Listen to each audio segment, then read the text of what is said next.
Are you ready for the Low Blows Network?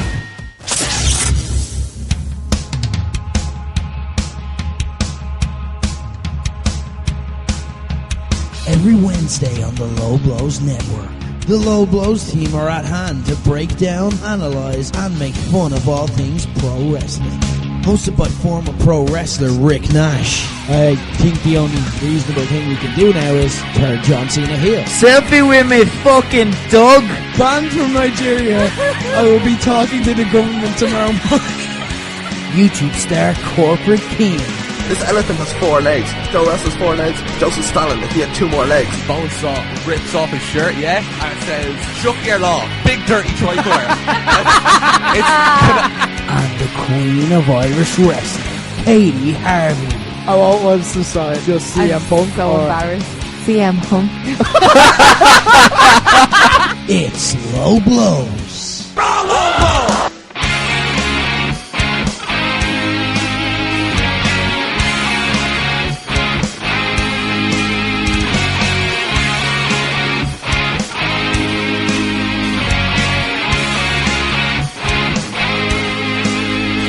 Barbara Streisand was forced to apologise after saying that both that she believed the claims about Michael Jackson in leaving Neverland, but defended him still.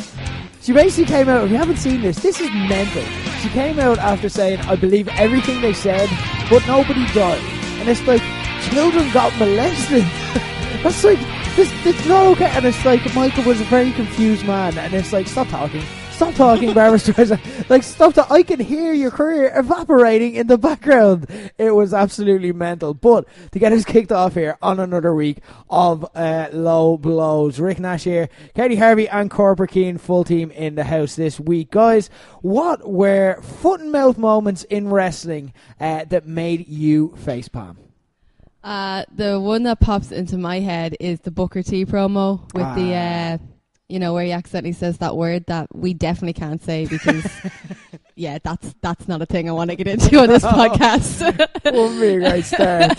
But it was just, the thing I love about it is just his face afterwards. As soon as it was out of his mouth, he knew what had happened. He knew what was out in the world, and he knew it was going to be looped like forever.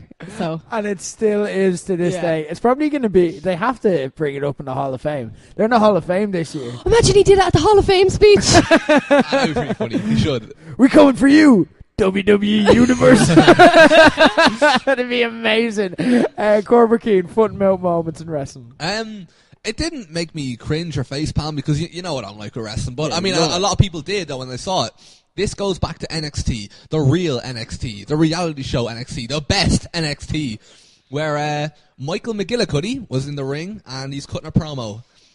And, it's interesting. He's basically saying at the end of it, this is the moment, now, in this moment, today, this moment, right, this very moment is the start of something. In this moment, right here and now, in this moment, the genesis of Michael McGillicuddy. That's Curtis Axel, for those of you who haven't been following for that long. But it was an experience. I enjoyed it personally, but Did he mean to do it? Well, I don't know. I don't think anybody meant to do anything in that show. I think that show was an accident. I think that first 4 or 5 when NXT was in seasons, that was all an accident, I'm pretty sure. It's like what you call it? It's like, did you ever see that series of American Horror Story where it's like, we decided to keep the cameras on the haunted house. Here is what happened. Oh, like, Roanoke, yeah. And it's like, in this moment, at the time. Foot and mouth moment, for me, the first thing that came to mind was... Because WWE have done well, like they do their stand up to breast cancer month, and they do so many charitable initiatives, and they Conor the Crusher, of course, who can ever forget? They did so much for him and stuff like that. And then we're like, right, you know what, John Cena, we know he's got the most Make-A-Wish requests ever of anyone in the world. So you're like, right, say what you like about WWE, their sound. Then you had Stephanie McMahon do an interview with Twitter and basically said, well, we found that doing charity is actually great for business. And it's like, you fucking idiot! You fucking idiot! You had such a good reputation with people, and then you just shit on that, and then you're like, look, what's the bottom line of all that Conor the Crusher stuff? It's like, for fuck's sake, you asshole! You took the nicest thing ever that you've ever done, the best thing you've done in your life, and you managed to make it into the worst thing you've ever done. And here's the thing, I don't even have a problem with them feeling that way. You know what? Whatever. I don't know about everyone else. Everyone else seems appalled when this stuff gets said.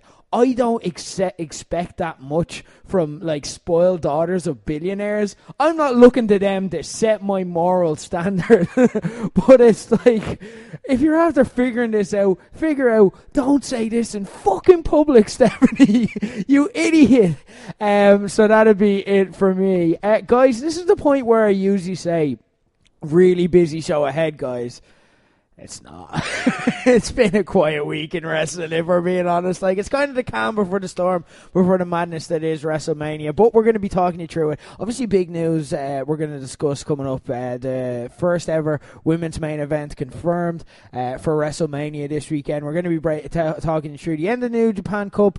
We're going to be talking you through. Cian's been keeping an eye on Ring of Honor. And we have the last Queen versus Cian before WrestleMania, so that is all still to come on Low Blows. But first, we're going to get kicked off, as we always do, with our chats about the news. Because, guys, we're going to talk about the stories that caught our attention this week and give our lightning hot takes. In Katie Harvey's case, it's literally like a 2-hour hot take. The anger is still fresh. We're looking forward to this. You can still see the venom in her. So we're going to give our hot takes, and that gets underway now. Hot takes.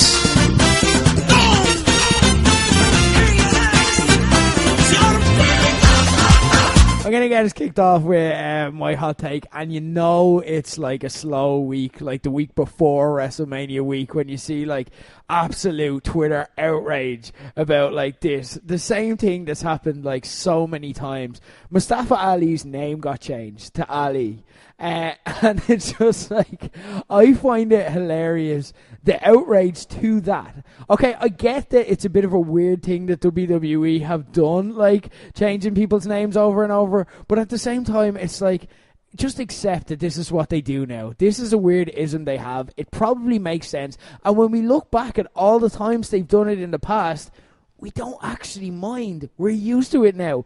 Cesaro, nobody's like, it wasn't the same. He's not the same since he was Antonio Cesaro. Did you even remember? Listener, be honest with me and be honest with yourself right now. Did you even remember that Cesaro's first name was Antonio? You didn't, did you? You didn't. You forgot. Did you remember that Big E's second name is Langston? You didn't. You haven't taught the word Langston since you were like, I'll never forget the word Langston 3 years ago. And then you fucking forgot it because you got used to it. Here's the thing, right? I get what people are saying. You know, Mustafa, he's like representing Muslims and he's a character and he goes out and he wants to be proud that he's the first WWE Muslim character who's openly Muslim who isn't being portrayed as like a terrorist or anything like that. I get what he's saying. So Mustafa obviously would be helpful. I hear people's arguments. I just don't get that. I think it's just like one of those slow weeks where people are like going to 10 over this and it's like, let's call a spade a spade. In 3 months, we're all going to be like, great match from Ali there, and just forgotten his first name was Mustafa.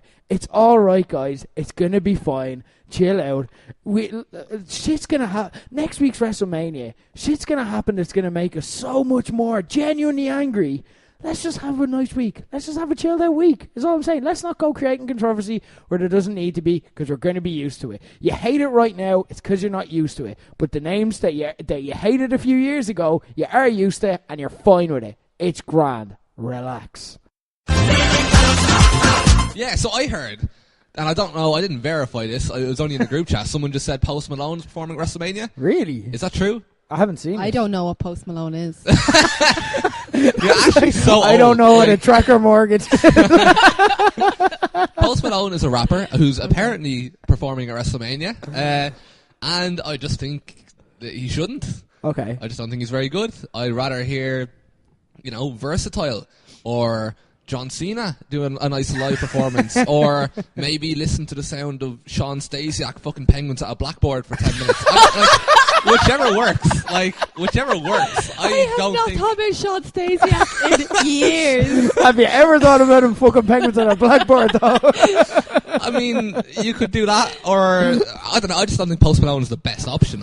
He's just, in my opinion, he's not that great. I know loads will disagree with me on that. People love Post Malone. Right. I've never understood the hype around him. Okay. And yeah, He's no Flo Rida and Pitbull. Like, if you're gonna talk about, Pitbull's the man. Don't talk shit about Pitbull. I loved Pitbull. Yeah, all right. I Cool. was like for 33, right? Where it was the first WrestleMania we had in Buskers. I was asleep for that part because that was like 6 weeks. That was when like we had like the change of venue coming up to WrestleMania. So that was like the most stressful 6 weeks of my life. I passed out halfway through a WrestleMania. I woke up in the middle of it just singing, "I'm ready to go." Oh. I loved it. Everyone hated it. I loved it. DJ Khaled. That's someone I want to see on a WrestleMania. Just giving a motivational speech. DJ Khaled. Oh, it'd be so good. There's so many, like, Scooter. Imagine Scooter. Scooter would be so good, man. Scooter talking absolute bollocks, man. Like, we were talking about this. I don't know if it was on air or off air. About how, like, Scooter talks absolute shit in his music. Because the music's so good that you can literally just be like, yeah, there's 7 tubes of Pringles left. Way. Don't forget to tip your milkman. But like literally you'd be like, yo, whatever. And it's just, yeah, it's like some random shit. Like, you know, Luke Harper isn't the best family member in my opinion. I know, it's so What random. you can't see is the hand action that's being put in this. I've never seen you dance before. Is that what that is? I mean, it was something. It just felt right. Scooter for WrestleMania. There we go. But Joan Jett is performing at WrestleMania. She is doing the live entrance for Ronda Rousey. I saw this. That's deadly. That is deadly. I love Joan Jett. Katie, you are aging yourself so terrible. It's like, who's Post Malone? You have Joan Jett.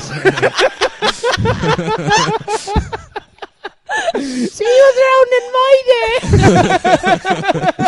I'm wearing fleece and glasses as well. Not your coolest moment, Katie. Not your coolest. All right, we're gonna let her out of the cage. She's been this is a fresh hot take, and she's dying to do it. So, ladies and gentlemen, moving on to Harvey's hot take. I'm not even that angry anymore. I didn't have a hot take. It's been a quiet week, so I went on Twitter, and I'm not joking, got angry within about 10 seconds. Because I haven't seen SmackDown yet, but I've been watching it through clips. And Charlotte won her 8th title. And apparently this match was amazing. I don't know if you've watched it yet, but apparently it was like a world-class match. It was deadly. Yeah. All I keep seeing are people talking shit about Charlotte's moonsault. And have you seen the clip? No, I missed it. I watched that match. I didn't even notice it. Is that the one with Asuka where she like? Well, you can explain. So that. Right, I watched it once. I was like, oh, grand. I don't know what people are moaning about. Like, to me, it just looks like she does a moonsault and Asuka gets the knee up and then pulls her down into the Asuka lock. But, like, people keep saying, like, oh, my God, like, they've given her 8 belts and she can't even do a moonsault properly and she botched. Like, they're saying she can't do a moonsault properly. She did a fucking Spanish fly 5 minutes before that. Yeah. Like, that was perfect. She does moonsaults from the top to the outside all the time and doesn't break an elbow. So, so that already makes her, like, you know, one of the best.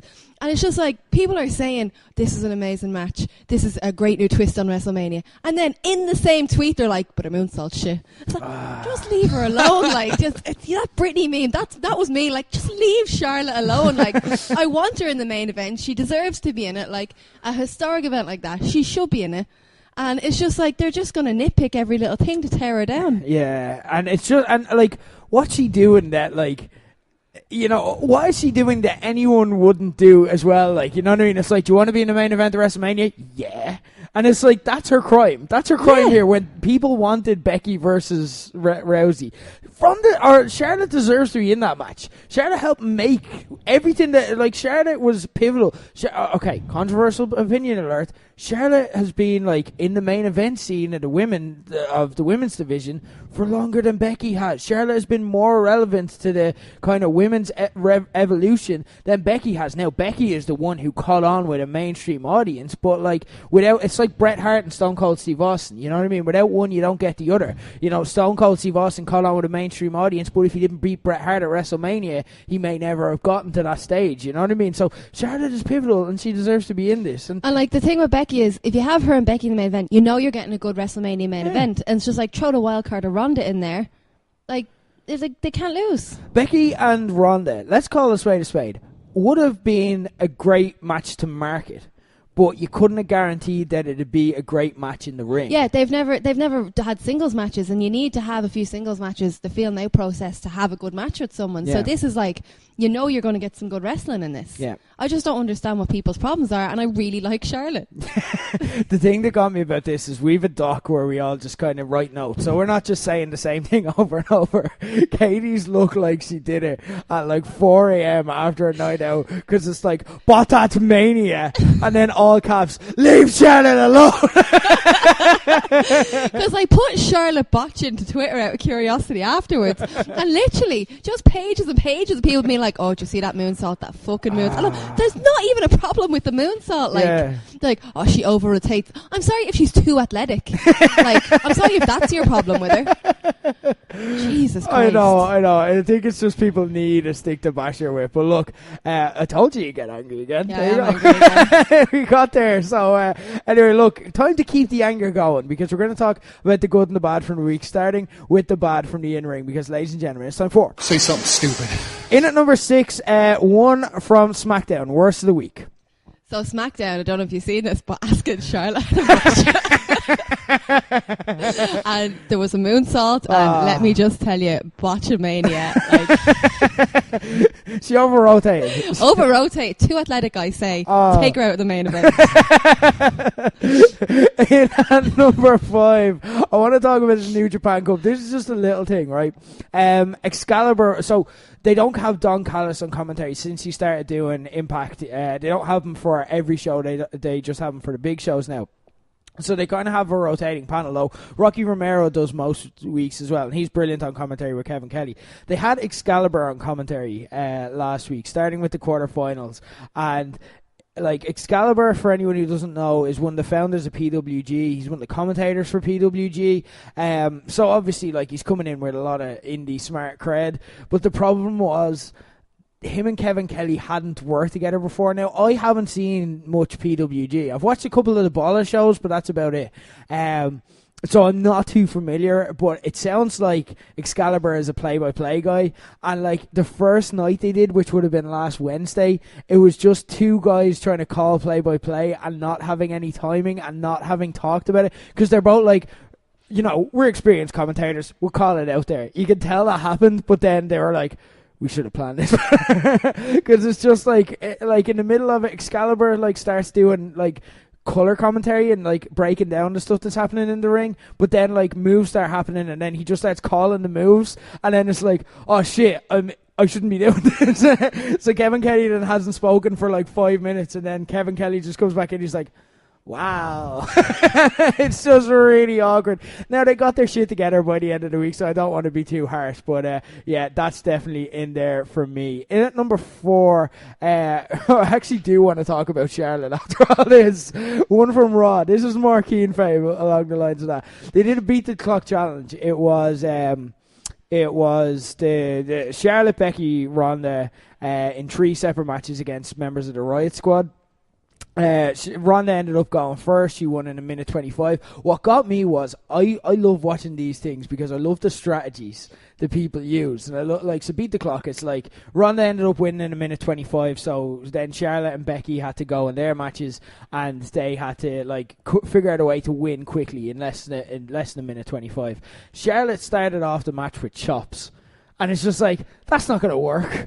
Like, you're just, like, chops are, like, they're an inconvenience. But, like, you're not going to get it down for a 3 count. She's facing Ruby Riott as well. She's facing the hardest one. You know what I mean? That's not going to fucking work. Like, why are you chopping her? What the fuck is that going to achieve? And then, like, yeah, so she ended up, and then, like, she, like, for me, if it's, like, you know, if it's a beat the clock challenge, you're looking at it like a wrestling video game. You're like, go straight to the finisher, power moves. Becky ended up winning anyway. Of course she did. Best strategy.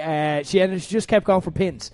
And she started off, Charlotte kicked her in the face to start their match. So she was starting off at a disadvantage, and she beat Ronda with 7 seconds to go. She just kept going for pins. And that's like, yeah, that's it. That's what you should be going for. Like, catch her with a roll-up. There you go. She ended up winning with a bridge. There you go. Got the job done. She won. But Charlotte going for chops and the beat the clock. Like, cop on, Charlotte. You knew this was coming. Like, seriously. And that moonsault as well. Leave her alone, okay? She's a lot on her plate. I didn't know you were going to like give out about people giving out about Charlotte when I found this. In at number 3, talk to me about what's going on with Impact. Right, so in Impact, there was a match for the X Division title. Sami Callihan versus Rich Swann. Good match. But after the match, there was a beatdown on Rich Swann. And out of nowhere, out comes this mystery man. This mystery man, Josh Matthews was on commentary and he was like, who is this? Who is this man, right? So he's tall. He's the same size as Sawyer Fulton that used to be in NXT. He's got the same hair as Fulton that used to be in NXT. He's got a little bandana covering like his nose and his mouth, but his eyes, his face looks just like Sawyer Fulton from NXT. He has a jacket which says Fulton on it, which is a bit of a giveaway in regards to who it is. But Josh is just perplexed. He's like, who is this man? Who could it possibly be? I don't know who it is. And he took off this tiny little bandana and all of a sudden, whoa! It's Fulton. Who could have guessed? It's Fulton. The jacket certainly didn't give it away, but it was the fact that he was just like, it's Madman Fulton. Madman Fulton. It's like, who has ever called him Madman Fulton? Like, did you just come up with that on the spot? When has he ever been called Madman Fulton? He's not called that in MLW. He wasn't called that in NXT. Is that maybe he's called it elsewhere? I don't know. But if he's not, it's a bit weird for him to randomly go Madman Fulton. Like, it's all right. It sounds like he's just like read a Madman Manson tweet and he's just like gone for it. He's like, really good idea. Yeah, maybe he's just, I don't know, he wants to give him like a nickname, like he's pals, like he's one of the gang. He's like, Madman Fulton. I don't know. But he joined OVE and it's a really, really cool addition. I should actually add, like, it's cool to see him in there. But it's still a weird reveal. Like, it's just Josh being a twat, basically. I'm sure, like, I don't know, like, I'm not going to shit on Josh, but it's funny. Yeah, fair enough. In at number 2, what's going on with NXT? Coming up to NXT TakeOver. Oh yeah, NXT. So this is a weird episode of NXT because it only had one match on it, right, and it started 33 minutes into the show. 33 minutes into a 49-minute show. It was just all ads. So they were dealing with Tommaso Ciampa having surgery. Yes. So like they did a cool little video package of him going getting his surgery, and they did like a few other video packages about matches coming up to TakeOver. But the only match was a 5-way to face. Oh my god! I literally just watched this an hour ago at TakeOver. Yeah, Gargano in 2 out of 3 falls. Yeah, to face Gargano 2 out of 3 falls. And it was just like, it was grand, the match was. But like, Aleister Black and Ricochet were in it. Like, I already don't really know what's going on there. No. Like, are they just mates because they've got like tattoos and like I don't know. Like, I just don't see it. I don't get it. Like, and I know they're in the Dusty Rhodes thing where they're nearly at the finals. Like, I hate tag teams that are thrown together, going far in tag team tournaments. It's just something that really bothers me. I know it bothers you too, Cian, because the chemistry. It does. It's a lack of chemistry. Yeah, lack of chemistry. And now they're on Raw and SmackDown, but I still just don't really understand why they're pals. Wow. And they did this weird thing where like the start of the match was really hot, and there's like, because it's 5 lads, there was like Adam Cole, Velveteen Dream, the 2 of them, and Matt Riddle. 5 deadly lads, real hot start, and then the 2 of them end up in the ring together facing off, and everyone's like, ooh, and they did a little handshake, and I was like, okay, cool, they're gonna have like a little competitive like whatever. No, they went to lock up like 10 minutes into a 5-way match, and they did like, they circled. And then as they were circling, Matt Riddle just came in and knocked the bollocks out of the 2 of them. I was like, well, that's what you get for trying to lock up in the middle of a 5-way, like 10 minutes into a match. And I was like, these are supposed to like be good wrestlers. And it's like, it's just really bothered me. And I just don't know what's going on with the 2 of them. And I don't like it. I hate that team. There's no reason for them to be teaming other than NXT. And it's like they just haven't thought of why they're a team on Raw and SmackDown. Yeah. It's like, what? Like, why do we care? They're not even similar. It's because management put them together and they're just making it work. But, you know, I do feel they're 2 individuals. But they don't gel in any way. Like, they don't click in any way. And then, like, to top it off, like, I actually really like Aleister Black matches. Moro is ruining them on me with his silly nickname. Like, Tommy N, sorry, I sound like a real wanker there. Hi, Tommy. I do, I sound like an absolute spa. like Alistair Black does a kick combo, and then Mauro was like, "Oh, Sir Kicks a lot there with some kicks," and I was like, "What? No. What? Like of all the cool nicknames you could get out of his gimmick and all this, like Sir Kicks a lot," which I thought. But also he's in a match with the likes of Matt Riddle and all, who are also kicking a lot, and then he hits another combo, and it's like, "Oh, there's the hard hitting man from Amsterdam." I really hope that he paused, like you said. It was like he was expecting like other people to pop or something. Like, I'll leave this here to breathe. Like, it was shite. He just left it beat. I love that. That sounds amazing. I actually love that so much. Like. In at number 1 for the week, and I feel a bit unfair because this is a promotion that hasn't had a show yet, but I'm going to talk about AEW. I don't know if you've been following this, and it started really well. They've started a Road to Double or Nothing kind of documentary series, and like I was all in on it. I get it. You should have given that. You should have paused, given it room to breathe. I was all in on this. No, see, it doesn't Please work. stop. But no, I was mad about this idea because I'm like, yeah, you're showing me the company as it builds. Like I get to be in on the ground floor for this, so I get it. They've started working it, and it's really bad because the problem is that it's built as a documentary, and wrestling works in many different ways, but like in that in that short documentary form, it doesn't work because it's like they're asking you to take gimmicked things really seriously. So they show like a clip of Cody. He was in AAA at the weekend because they've got a deal going with them now, and Cody gets attacked at one stage by a few lads there, and then you cut back to the like CEO or managing director. I don't know who he is. He could be the can guy. I don't know, to be honest. They didn't show a graphic underneath him, and they're just like, today was a really hard day, you know, with Cody getting attacked and stuff like that. I'm like, I don't know why this is like, no, you're the company that like jokes about wrestling being fake, you know what I mean? You're the one who takes the piss out. You're the guys who take the piss out of that. Like, why are you trying to like play this off as a serious thing? Like, it's just totally, it's all over the place. And then they have like elevator music in the background. It's not even like, you know, like if you're watching like a health and safety video in work, and it's like, hi there, you may not know how to pick up this box, but I'm here to show you. It's just like really like, it's like a corporate video, and it just doesn't know what it wants to be. And then at one stage they have like Brandy, who like, and nothing against Brandy at all, but they have Brandy like is all of a sudden now a big businesswoman, and you're just like, okay, I don't feel like I've gone on that journey with you where now I understand how, like, she's making a call and she's organising one of the belts, and she's like, is this going to be, and it's like on loudspeaker, and it's like talking to the belt maker, and it's like, is this going to be a really big belt like the old Mid-South US belt? And they're like, well, it's got a different design, but it's going to be pretty big. Brilliant. That's what we're looking for. Hangs up the phone, and it's just like, why am I supposed to take Brandy seriously? Like, you know what I mean? It's like, first off, it's like, I know you, like, okay, you wrestle, but like you're in that position because Cody Rhodes is the executive vice president and you're his wife. But also, I haven't been. It's just random as well because it's like, imagine just Tony like, I know people know her best as the ring announcer for WWE. So imagine Tony Chimmel's like, hi there, I'm inquiring about the size of our belts. And it's just like, why does Tony Chimmel know about belts? Like, you need to take me on that journey. You need to be like, you know, have Cody do a cut off the camera. It's like, we're going to have Brandy helping a lot with the behind the scenes stuff because, like, she's actually got a great mind for wrestling. And then I'm in because I'm like, oh, she does, but they hadn't established it. So it's like, why is Brandy doing this? Like, where is her part in this? It's just all over the place. And also as well, Being the Elite tends to get the tone right because that's what made them popular. But then I was watching Being the Elite, like trying to get some positive and try and give a balance before like I came out on the show tonight and kind of slated them. Because I do want to be fair to AEW. But Being the Elite are after starting this, they're not even plugging AEW. They're doing this. Did you see the show they did last year, CEO X NJPW?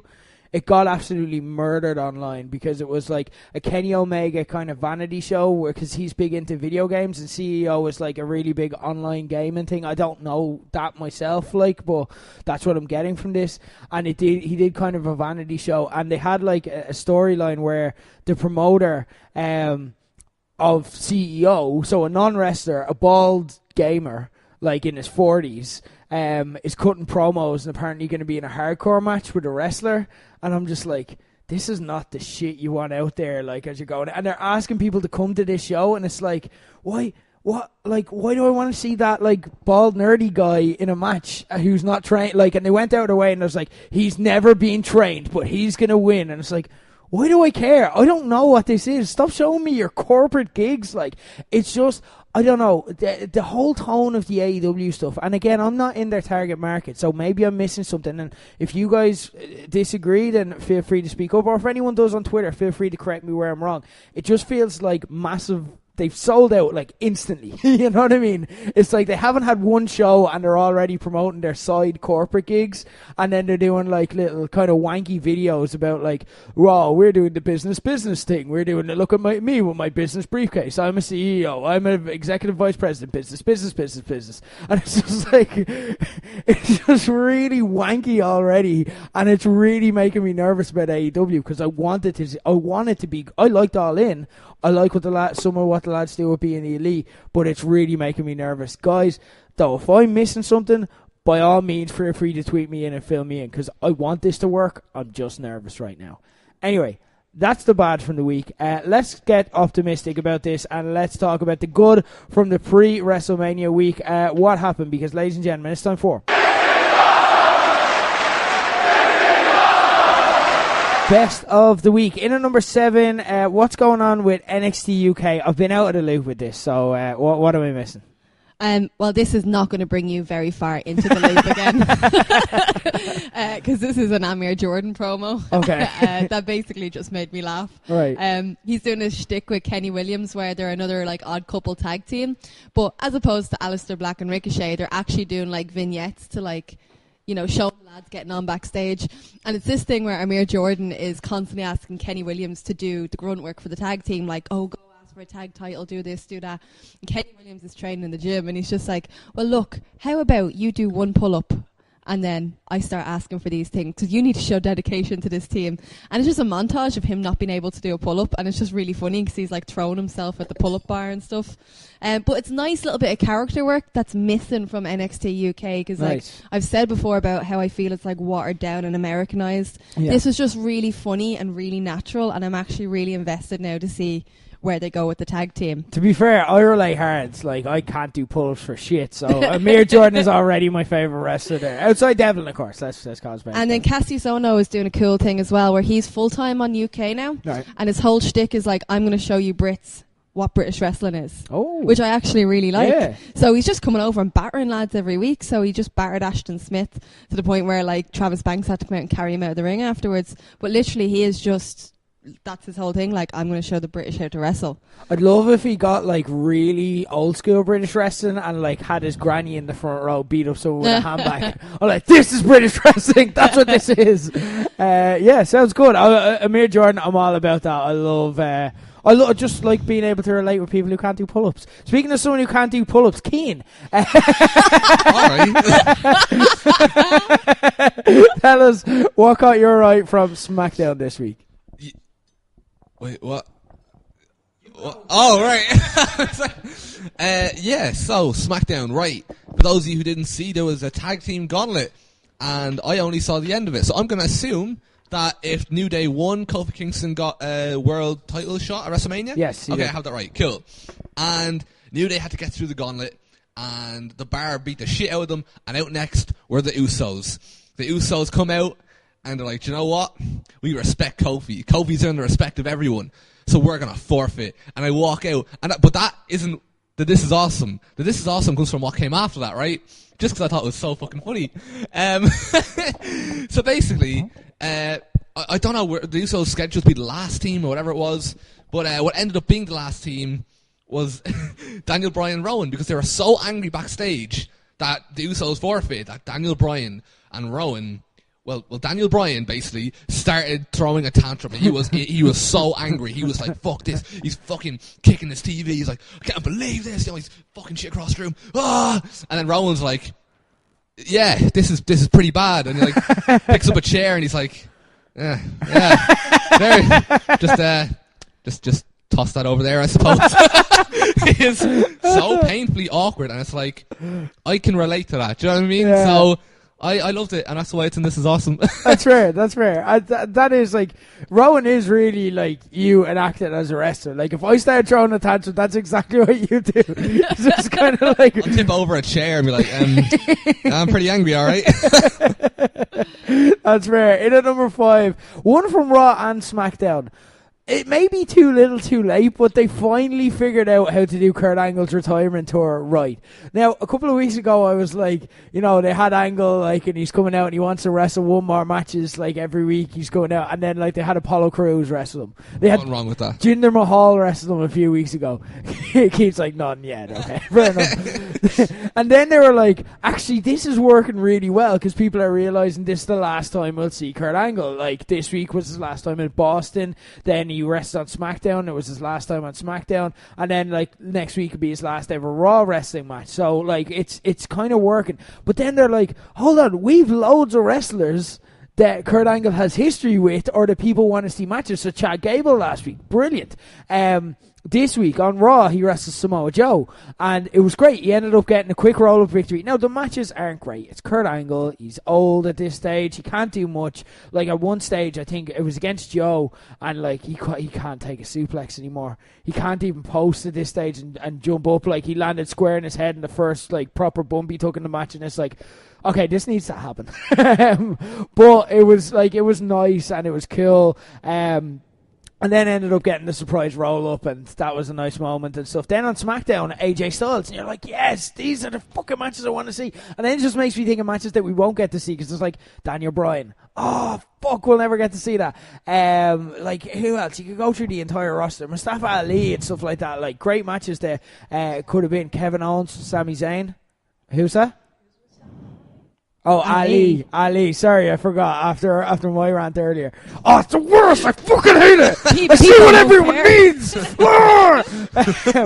Next week, it's him and Rey Mysterio, which is just a great throwback. SummerSlam 2002, one of my fave matches. It's absolutely awesome. I don't think it'll be like that, but it'll be a nice throwback. So kudos to WWE. They figured this out. And it's great, because do you remember Ric Flair before he retired? And, like, he did the gimmick where it's like, the next time I lose, I'm going to retire. And then he was wrestling on Raw every week, and then every match meant something, like, and it was great. It's obviously not the same because Kurt Angle's announced his retirement, but it reminds me of that, and it's the same where it's just you're appreciating it, and you're like, whereas with Angle matches, let's call it a spade a spade.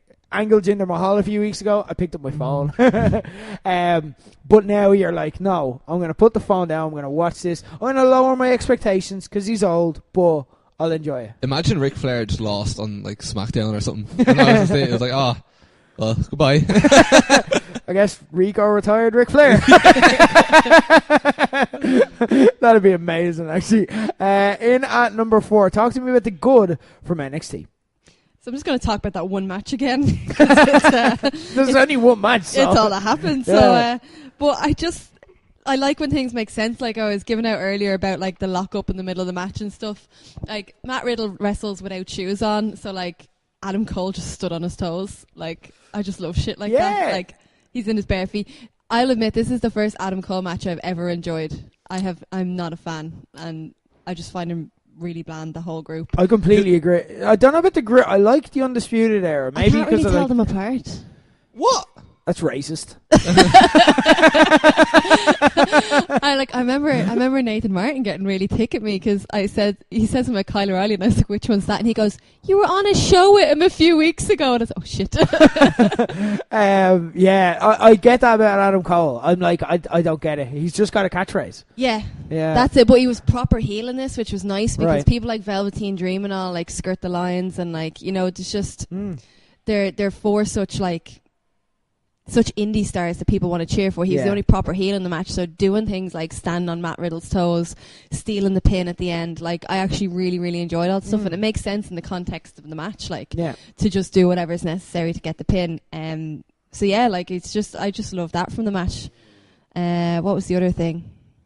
Oh, big moves to take people out. I hate in multi-man matches when they get, like, hit with, like, Charlotte's chop, for an example, and then they roll out and die for 6 minutes. Like, I hate that. It's not realistic. It's strategy. They're waiting on the outside for, like, all the other wrestlers to sort of kill No, each other. because if you ever look at them, they're either like lying there, like dying. Yeah, they're playing possum. It's strategy. Or even worse, when you see them at the edge of the rings, like, and they think they're being sly, peeking their eyes above the apron, waiting for their cue to run in. On and the you're hard like, cam, like. we know what you're doing. Like, just like find a better way to slide in. Yeah. There wasn't really that much of that. Like, they were actually hitting each other big moves that believably took them out for the next portion of the match. Nice. So, like, it was a well put together match. It's probably worth watching. Okay, interesting. But just watch the last 15 minutes of NXT. Right, fair enough. I can actually commit to that because there's so much of the wrestling on. In at number 3, talk to me. You've been watching some Ring of Honor ahead of the whole G1 Supercard, of course. Yeah, a Ring of Honor show that kind of flew under the radar, despite the fact that it's pretty important, I suppose, for them. It's their 17th anniversary show, and I really enjoyed it. So, like, for example, it was one match, right? Jeff Cobb versus Shane Taylor, which on paper makes me look at that and just fuck off. Like, I'm not a massive fan of either of them, so I was like, I don't know, I'll skip to the first few minutes, right? Do you not like Jeff Cobb from being like Matanza? And I loved him in Lucha Underground. Yeah. But outside of that, you're such a hipster. I actually like Jeff Cobb in Lucha Underground, but that'll be his I like this early stuff. Is that not his big? I know, when he's like... I don't know. But no, actually, that wasn't Jeff Cobb. It was Matanza, different person. Anyway, yeah, I don't know. It just doesn't, like, even when he came to OTT, anytime he came to OTT, it just... I don't know. I just didn't do it for me, like. But so I looked at this and I was like, oh god. And I skipped through the first few minutes, thinking like I'm probably gonna skip through all of it. It was really fucking good. It was deadly. I recommend anyone watch it. Then Jay Lethal and Matt Taven happened out of nowhere. Like, it was supposed to be the main event. It happened in the middle of the show, and it went to a 60-minute draw, and it was really good. And then there was what was the last one? The Briscoes versus fucking PCO and Brody King for the tag titles. Friend of Low Blows, by the way, PCO. Yeah? Every time he does a promo, he tweets it to us.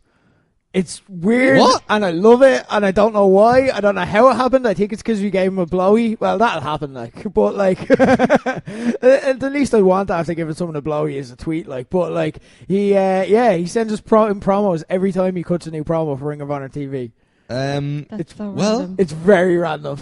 Well, I'm a big fan. I'll take it. Thanks, PCO. Well, spoilers. He won. They won the tag titles at the Briscoes, and it was pretty mad. It was something symbolic there. It was like 25 or something years since he did something in the same arena. I can't remember. I'm sorry, but it was a good show. I recommend it, and I'm looking forward to the Ring of Honor side of the G1 show thing. I might watch it. I don't know. I'll see. They've got so far the Ring of Honor side. They have there's actually only one, I think, full Ring of Honor match. It's Jay Lethal, Matt Taven, and Marty Scurll in a ladder match for the Ring of Honor title. Apart from that, there's a lot of there are a few matches. Bully Ray is in a New York street fight against TBA, man. I'm so sick of him getting all these matches, and he balls it every fucking time. I'm so sick of this shit. Did you see that tweet he put out about being the only one to wrestle in Madison Square Garden? Bully Ray. What was it? No. He put out a tweet or something saying he was so proud to be the only person on that show who'd previously wrestled at Madison Square Garden, but like loads of people on the roster had. They were just kind of tweeting him back like, hey buddy. Who wrestled on Madison Square Garden besides him on that show? Who else is in it?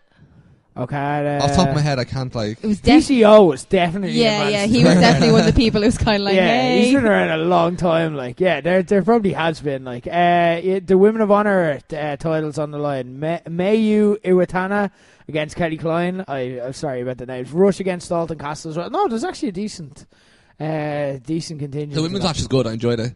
I just didn't mention because I didn't want to get her name wrong. I mean, I look like an absolute dope. That's what just happened. I was waiting for you to do it. Yeah. In at number 2, since we're talking about Ring of Honor and New Japan, let's talk about the final of the New Japan Cup. The quarterfinals to the finals are here. If you want to watch the shows, although I am going to go full spoilers on this because now we're talking about the G1 Supercard with the card release this week. You only need to watch the last 2 shows, semi-final and final. The quarterfinals, for me, disappointing. Ospreay and Okada, some people loved it. Maybe you will too. If you're a big fan of either of them, you've probably already checked it out. But for me, it just didn't live up to it. Same as the first match they had a few months ago. It's just like they're saving their big match for when it's for the IWGP title or it's in G1 or it's a big match. Like, you can tell they've got some spots, but like, they're going to main event. They might main event Tokyo Dome one day, like, especially with how fast Will Ospreay's coming up in the heavyweight. So they're kind of holding off. Tanahashi against Zack Sabre Jr. as well. It didn't live up to the hype, but the one thing I liked about it was that Tanahashi winning felt like an upset, which is mad because Zack Sabre Jr. was just like an undercard guy until he won the New Japan Cup, beating Tanahashi in the final this time last year. So it just shows that how far it's come along. It's like, imagine John Cena winning a normal match, and then like people are like, holy shit, John Cena won? It's like, what? Like, that's never an upset, but that's how well they've done with Zack Sabre Jr. In the semi-finals, Okada-Ishii is an absolute classic match of the year candidate for me. Well worth going out of your way. Spoilers, Okada won, but still watch the match. The only reason I have to spoil it on you is because Okada and Sonata then went out a night later and did it again. Probably had, like, I've never been big on Sonata. I don't get it. Like, and this weird kind of hairstyle beard where it's not even a beard, it's just an upside down hairstyle. It bothers me. Like, it's not like, it's fucking weird. Like, but like, I never really got into it because it's like he's a cruiserweight who flies around but mainly does submission wrestling. So it's like, it's just teasing me with one exciting thing, then doing a boring thing instead. Like, I don't get it. See, what ruins New Japan for me is the fact that he had a full name at one point. He had a full name, and now it's just Sonata. It's just a surname. I just ruined the whole thing. But he was wrestling in his hometown. He was perhaps a surprise to be in the final. He beat Tanahashi to get there. Wrestling in his hometown, so showed a lot of fire. And had a really, really, really good match with Okada. So that's what's worth checking out in the finals. Okada wins. He goes on to face Jay White at the G1 Supercard in Madison Square Garden for the title. The interesting debate there is, because we probably won't get much time to discuss it with everything we'll have to discuss next week, is do you have Okada win the belt back now? And, like, that'll be Jay White's first title defense because Jay White's not going to go to Tokyo Dome next year. I was getting in a debate. A lot of people think Okada's just winning at Madison Square Garden and that's going to be how the show ends with new IWGP champion. Or do you have, like, I've got Naito beating Jay White for the belt at Dominion, Okada winning G1, because they've done Okada and Naito twice now, and it's always come with Okada as champion and Naito winning the G1, so just flip that up a little bit, which means that you've got Okada against Naito at Tokyo Dome next year. Okada hasn't had the belt then for 18 months, and Naito hasn't beaten Okada in Tokyo Dome, so you have Okada looking for redemption, Naito needing the big win. I think that's a huge money match, but this is where you kind of got to start fantasy booking for next January. Like, so New Japan books far, like, they book far out. Like, so you can start, like, kind of messing around in fantasy booking, guys. A lot of people send us in their theories. Send it in a hashtag #LowBlows what you think is going to happen. But very exciting. That's what's worth checking out from the New Japan Cup finals. Anyway, in at number one, it can only be one thing this week with the week that was in it. The only real big news that dropped was that, yes, in fact, WWE went ahead and announced it, stopped everyone's anxiety, stopped 2 weeks of everyone going, they better not mess this up, but also inspired 2 weeks of everyone also on the flip side having to have hot takes about this. I know, ironic that we say that on a show that has a segment called Hot Takes, but we're being ironic there. They announced the women are in the main event of WrestleMania. So I've talked for a long time. Katie, I know, like, you put out a tweet, like, that this meant a lot to you, like, from seeing Becky, like, you know, training fucking Bray and stuff like that. Yeah, like, it's gotta be mental, like. I think I've seen, like, her first match, or, like, her first few matches, definitely, and now she's gonna be main event in WrestleMania. Yeah. It's insane. It's the first Irish person as well. Like, let's not let that only go under the second radar. Non-North American to ever be in the main event. The only other person was Andre the Giant. Holy shit. Picked that up off Twitter, I did. So it's not all bad, like. Yeah. Thoughts on this, Kate? Would you rather they left it until the night and then you kind of realise it, or were they right to announce it a couple of weeks out? How did you feel about it? Are you obviously, like, first off, are you happy with this decision, or do you think maybe Rollins Lesnar or something else should have? No, not Rollins Lesnar. Why would it be Rollins Lesnar? The Shield at the end. What about the Shield? They're doing a big dramatic but cry. they already came back and they had their moment, like. Yeah, but, like, they've all fought Brock Lesnar, and they've all had WrestleMania matches against Brock Lesnar. All of them. And finally Rollins is the one to vanquish him. And then Roman Reigns is just back from injury. and then they all have a little moment. Dean Injury. Ambrose probably. Well, sorry, I wasn't thinking there. That just came out. But he's back. He's made his big return. Dean Ambrose on the way out, like so. But they already had these like moments. You know what I mean? Like it's not even close to the women. You know what I mean? Like, so you're on side. I would put Daniel Kofi over Rollins Lesnar 100%. Okay, fair enough. Even though I think Daniel's winning, but we'll get to that next week. Yeah. The women, it's good. I didn't even think it was going to be. I didn't really think about this. I gotta be honest. Like the whole I kind of assumed for ages this was kind of like the what's the word? Foregone conclusion. Yes, there you go. Like I didn't even think of the possibility that we could pop in buskers when they announced that as the main event. You know what I mean? 'Cause that actually is pretty cool too. Like I love when a card order is completely like it throws everyone off, and it's kind of like. Do you remember when the women's Royal Rumble main event, the first time the women had a Royal Rumble, and it was like, it's now time for the Royal Rumble match, or like the men's Rumble, and everyone was like, what? Even though it really shouldn't have been that shocking, but it still made people go like, and it was funny. And then it was what was the other one? OTT. What you call it? Where it was like Devlin Starr. Yeah. And it was like, it was like Devlin comes out and everybody's like, I don't know, I like it, but it's, I mean, it's grand, yeah. I support it, like. It is, yeah. It's the best call as well. And like, I saw like people trolling on Twitter and stuff like that, and going like, I had a rant about this last week and going like, women aren't as good and stuff like that. And I literally, after last week, because you know the way you have a rant and then you think of something afterwards, and you're like, I should have said that. It's like people saying like women still aren't as good as men wrestling. Like just to add to this, right? I was lucky enough, this was only once, I didn't get to train as often as Katie would have, but like, I was lucky enough to get to be on the match with Becky for like 10 minutes, right? She came down to Irish Whip School one night and trained with us, and literally 10 minutes of chain.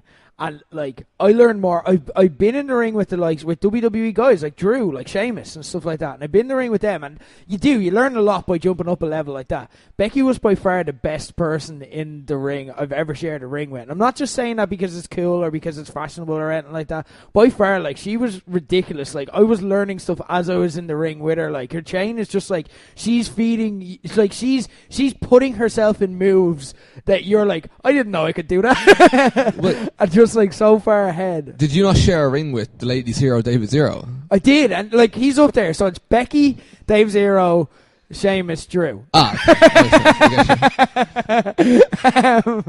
yeah, like so, people coming out, and I saw more this week, and it annoyed me, and it's like, but like women aren't as good at men, and it's like, how is this still out there? So I think they're going to nail it. I think they're going to do a great job, and I cannot wait for it personally. Anyway, guys, that is the week that was. So let's talk about what's coming up in just a week and a half, guys. The biggest night of the year is coming up. It's time for WrestleMania. For the first time ever in Ireland, Buskers on the Ball becomes the pub that never sleeps as Low Blows presents our first ever WrestleMania weekend. The only way to experience WrestleMania if you can't be in New York. Starting on Saturday, 7th of April, NXT x NJPW. We screen NXT Blacklist in full from 9 p.m. Then aired at New Japan and Ring of Honor G1 Supercard in Madison Square Garden live and in full. Sunday, 8th of April, our annual WrestleMania party from 8 p.m. Pre-show entertainment including our Hall of Fame ceremony, retro gaming contests, and the second annual Pool Mania.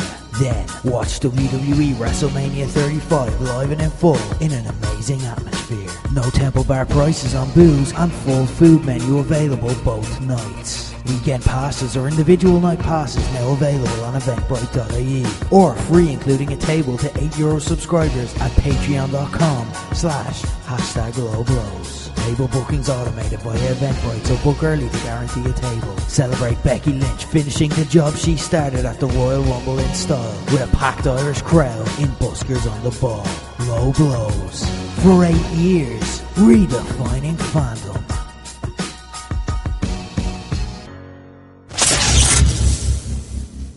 Another thing we didn't speak about there was the possibility. Now, Balor is in a title match at WrestleMania.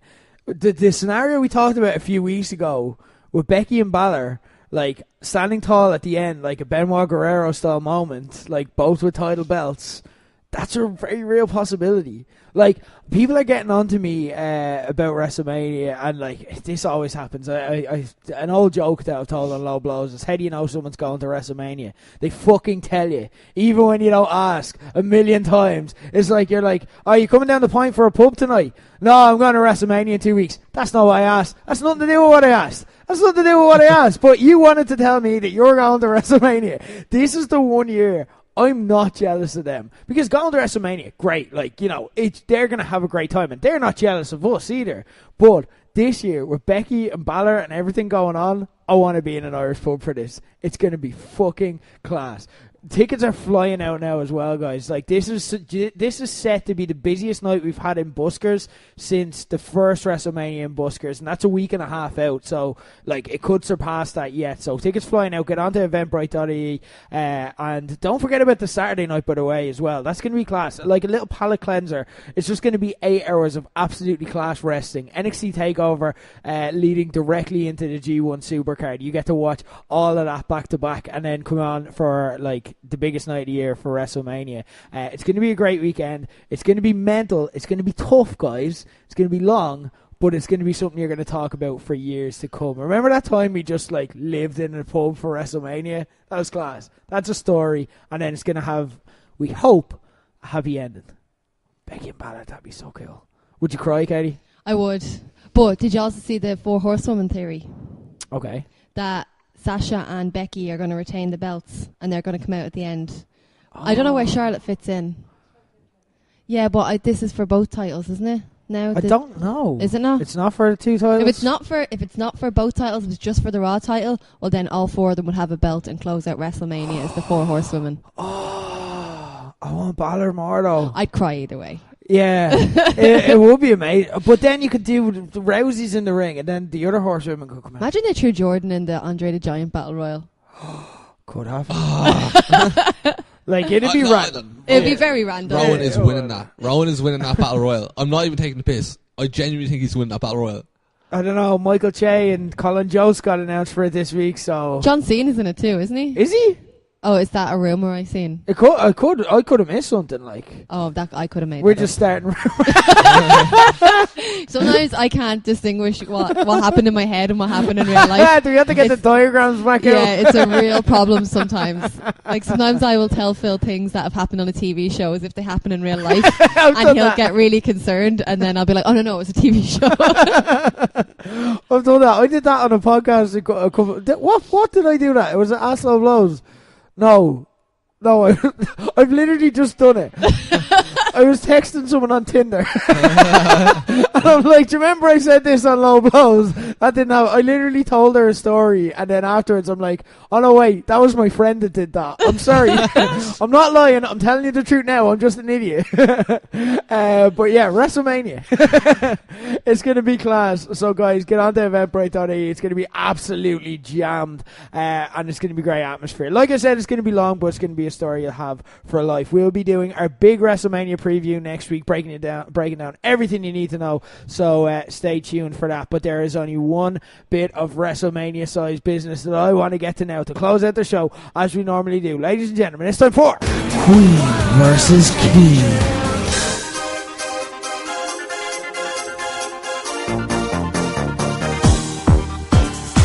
Queen versus Cian is finally poised after last week. Cian brought it back to within one of the Queen of Irish Wrestling, Katie Harvey. Of course, this is the segment of the show for newer listeners where I pit my 2 co-hosts against each other because they are good friends, but they're even better enemies. Katie is winning in the wrestling challenges to test mind, body, and soul. She is leading 9-8, so very finely poised. And I've decided that the first person to 10 wins Queen versus Cian. I haven't figured out much more than that. We'll figure that out as the weeks go on.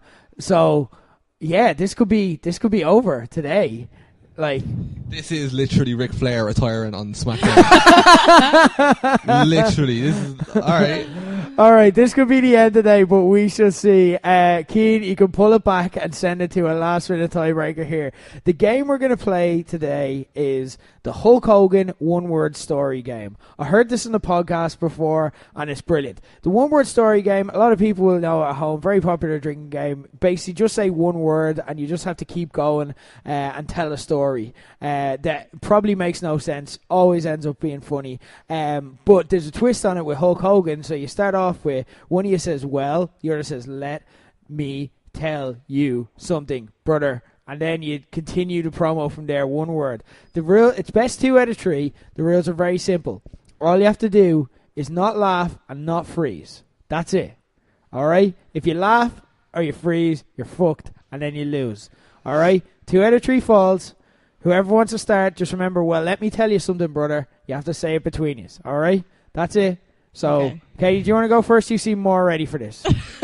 Oh, shit. That didn't count, right? I haven't said a word yet. No, you haven't said it. It starts when she says, well. Well. Let me tell you something, brother. I am a Hulkamaniac. That's a laugh. It's a snort. All right. Brother. We're gonna call that a draw, right? She well laughed. Keep talking. Laughed. Keep going. Fine. You are not the judge here. All right, fine. We'll have the judge. Oh, Rat pointed at me. She laughed, teacher. And then you nearly lost. This is the problem. We get this in quizzes all the time where people are like, oh, and then they actually lose because they stopped. Right. All right? Let me be the serious. judge. All right? We'll start again. Cian, you can start us off this time. Well, let me tell you something, brother. I am a cat. Sorry. Cian is leading. Katie broke there. All right, Katie, you start off this time. Well, let me tell you something, brother. I went to the shop and bought milk because it felt nice.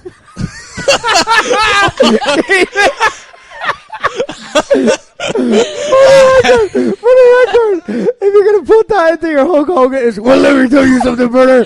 I went to the shop and bought milk because it felt nice, brother. I love this. I really thought I was gonna be able to hold myself together. And it's down to nice. It felt nice. Because you imagine Hulk Hogan saying it. All right, guys. Queen versus Cian could be on the line. Can Cian level it up, or will Katie win this forever? Cian, you're getting us underway. Well, let me tell you something, brother. You are a dog. Katie's a sucker for the animals. Cian wins it. Hulk Hogan telling someone they're a dog. Well, let me tell you something, brother. You a dog. Thanks, Buck, for that, man. I don't know. All right, we're gonna make some decisions about how we're gonna do this finale. It's coming up to WrestleMania, so we'll figure something out. But we are tied at 9-all. Cian, you've come back from 3 down, so much respect. So you're on a roll here. One of them was an arm wrestle. Yeah, but look. The list said it was on the list. It's an unfortunate coincidence that you broke both your elbows at the time. I thought you were the favourite in that, if I'm going to be honest. Still, even with the elbows. Anyway, guys, Cian is back 9-all. We're going to settle this once and for all. But next week, we have our big WrestleMania preview of Low Blows. Until then, Katie, you've got a little pet project of your own that you're working on with Fight Factory, because we've got the Project Next Gen. Oh, yeah, the Next Gen. I was like, oh, Jesus, what have I put out in the world? Yeah, Project Next Gen Showcase number 3. Competition is fierce down the gym. We had 37 people in the beginners class on Saturday. Shit. So, there is a lot of people trying to get onto this. This one will also feature More Than Hype because they bullied me into putting them on the card. Nice. They tried to kick my elbows. They're the actual best, I love this. Is the kind of promotion you only get through Project Next Gen. Yeah, I'm a much less scary promoter than Phil. So. Imagine someone went up to Joe and was like, put me on scrapper, I'm going to kick your elbows.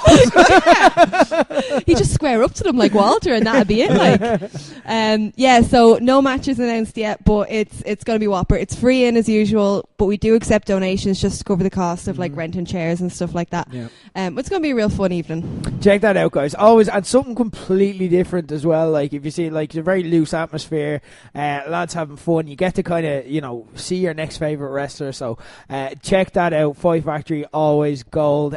Corporate Keen, you are up to your eyes with I've got loads of great stuff coming up. I've got, I have a documentary to hand in tomorrow. I have a script to finish for the Oak, so I get to go to college the morning after WrestleMania. Literally, I have to go from WrestleMania to college straight away. Rotten. That's horrible. That's fun. Then I have to go. I have to do a presentation in media studies, and I have a big 16-page fanzine to do for Michael in music industry class. So. It's gonna be it's a really fun stacked lineup for everyone. I'm sure you're gonna have so much fun watching this. We're still teaching Keane about what plugs are and aren't. But you can subscribe to Corporate Keane on YouTube. I was showing people actually like non-wrestling fans some of your stuff at the weekends. What do you show them about? The Curiosity? erotica. Oh, okay. The WWE erotica. It works on non-wrestling fans. So then subscribe to Corporate Keen on YouTube. Always excellent stuff. Just like have a binge. There's no new stuff this week, but just have a binge if you haven't already. Treat yourself.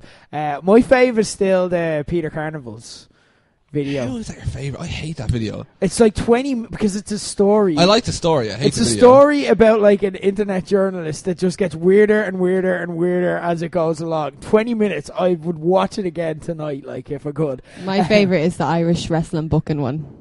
Which one was that? There was a few of them. The big invasion one where oh wow. Yeah, the invasion one's my favourite. The classic is Justy in the Illuminati as well. One that kind of puts you on the map. The one that I found most interesting was when I made one where it was like, and then Seshma turns into a nun, and then like a month later I was at OTT and she came out as a nun. I was like, that's interesting. The joys of the Irish wrestling scene where you say an idea and 3 days later it happens exactly as you never said. know, I'm just saying. Anyway, check all that out, guys. We'll be back next week with a big WrestleMania preview. But until then, this week on the Low Blows Network, we have Paddy's New Yacht is returning as me and Kendo break down all things Irish national football team. We have the new series, the one with the podcast, starting with I'm Alan Partridge on Netflix. Guys, if you've never watched Alan Partridge, binge that now and then start following this podcast because the guys are clicking. That podcast has me pissing myself every week as I'm editing it in a good way. I'm laughing. Like, I'm not just urinating it. Yeah. And then on Friday, we're continuing our Talk Nerdy to Me Game of Thrones specials as Justy comes on to discuss Game of Thrones theories. And apparently he just gets into actual conspiracy theories and just it's probably applies 2 hours of him shouting about Braun. Yeah. Like, I had that driving from Dublin to Belfast once. It's excruciating. I haven't listened to it yet, but I'm told it's him just shouting out stuff like Lannisters are Protestants. So I cannot wait for that. That's going to be online on Friday on Spotify, iTunes, or Patreon. And guys, if you got some spare cash, throw us some at the Patreon to help keep the lights on over here. But until next week, where we'll be back for Katie Harvey, for Corporate Keen, I've been Rick Nash, and that's the bottom line, because Lobo said so.